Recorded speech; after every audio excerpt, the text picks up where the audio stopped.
Densitas itu sendiri adalah kerapatan partikel pada suatu benda yang memiliki satuan kilogram per meter kubik. Nah, di sini telah saya sediakan alat dan bahan yang akan kita gunakan untuk percobaan ini. Yang pertama adalah wadah yang berisi air, yang kedua adalah garam, tiga adalah pewarna makanan, yang keempat adalah sendok, yang kelima adalah paku, dan yang terakhir adalah air uji itu sendiri, yaitu yang ini adalah air dengan suhu hangat dan ini adalah suhu dingin.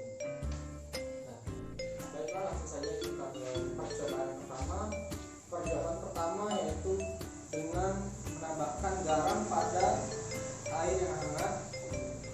Kita tambahkan terlebih dahulu garam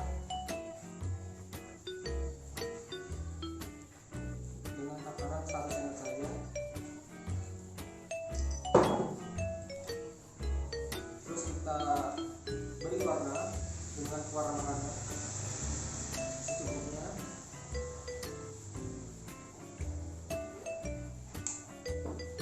Lalu kita aduk sampai rata.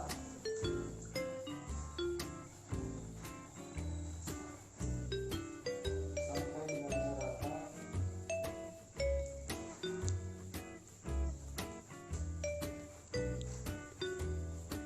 Lalu kita beri warna pula pada air yang bersuhu dingin secukupnya. Kita aduk kembali.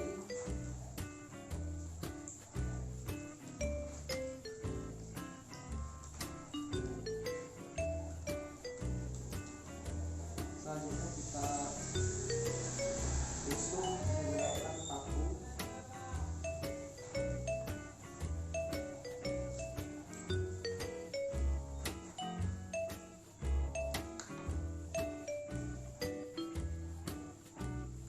Sudah, lalu kita masukkan ke wadah yang berisi air.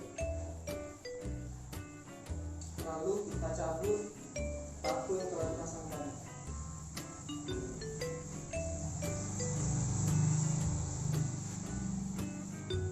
Selanjutnya kita amati pergerakan atau aliran dari air tersebut.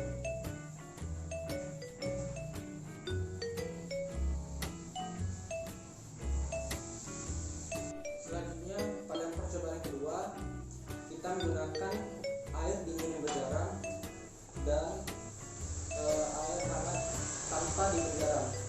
Langsung saja kita beri garam pada air yang bersuhu dingin dengan takaran yang sama seperti percobaan yang pertama. Lalu ditambahkan pewarna makanan.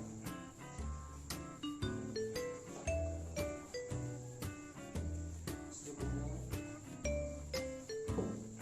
Lalu kita aduk sampai rata.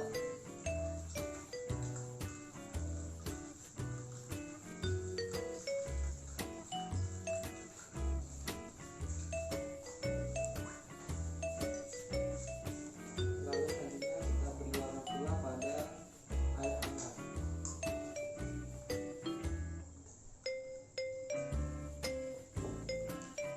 Lalu kita aduk pula.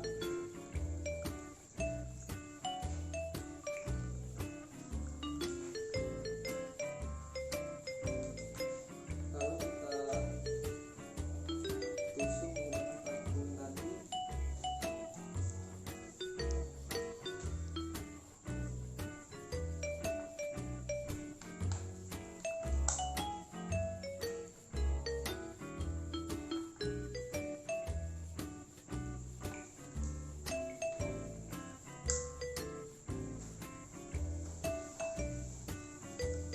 Setelah itu kita masukkan pada di wadah yang telah berisi air. Kemudian kita cabut kembali paku tersebut.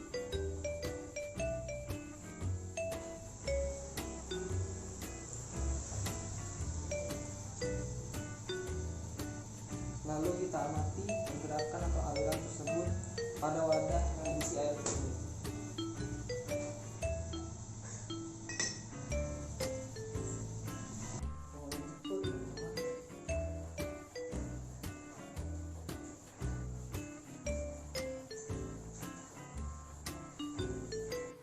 Anomali air adalah sifat pengecualian yang dialami oleh air. Air tidak selalu mengembang ketika mengalami kenaikan suhu. Pada saat dipanaskan dari suhu 0 derajat Celcius sampai dengan 4 derajat Celcius, air justru akan mengalami pengerutan atau penyusutan volume, sehingga massa jenisnya meningkat. Hubungan densitas dengan salinitas, temperatur, dan tekanan ialah densitas air laut itu sendiri tergantung pada suhu dan salinitas, dan juga tekanan air laut sebagai hasil dari kompresibilitas air tersebut. Temperatur, salinitas, dengan densitas memiliki hubungan yang sangat erat, di mana densitas akan meningkat jika salinitas bertambah atau suhu berkurang. Akan tetapi tidak selamanya densitas meningkat seiring dengan penurunan suhu. Hal ini karena adanya sifat anomali air itu sendiri. Dan juga temperatur dan salinitas mengontrol densitas, tetapi tekanan merupakan faktor penting. Tekanan bertambah secara linear terhadap kedalaman di laut karena sifat kerapatan atau kemampatan air. Baiklah, sekarang saya akan menjawab pertanyaan yang telah diberikan oleh para asisten. Langsung saja kita menjawab soal yang pertama. Bagaimana pergerakan air pada percobaan yang pertama? Pada percobaan yang pertama, air dingin tidak bergaram lebih cepat menyebar daripada air hangat yang bergaram. Lanjut ke soal kedua, bagaimana pergerakan air pada percobaan yang kedua? Kebalikan dari percobaan yang pertama, pada percobaan kedua ini, air hangat tidak bergaram lebih cepat menyebar daripada air dingin yang bergaram. Langsung menjawab soal nomor 3, bagaimana sebaran air pada percobaan tersebut? Jawabannya adalah sebaran air pada percobaan tersebut menyebar ke seluruh bagian wadah, tetapi pada sebaran air tersebut didominasi oleh air yang lebih cepat menyebar terlebih dahulu. Jawab pertanyaan terakhir, yang mana yang lebih cepat menyebar, air dingin atau air hangat, dan mengapa? Yang pertama ialah yang kita harus tahu terlebih dahulu, air hangat, massa jenis air hangat lebih kecil atau lebih ringan dibandingkan massa jenis air dingin, dan sifat dari massa jenis yang ringan akan selalu berusaha berada di atas, dan hal tersebut membuat air hangat lebih cepat menyebar dibandingkan air dingin, dikarenakan massa jenis dari air panas atau air hangat tersebut yang lebih ringan dari air dingin menyebabkan air hangat berusaha untuk lebih cepat untuk menyebar ke seluruh bagian dari wadah tersebut.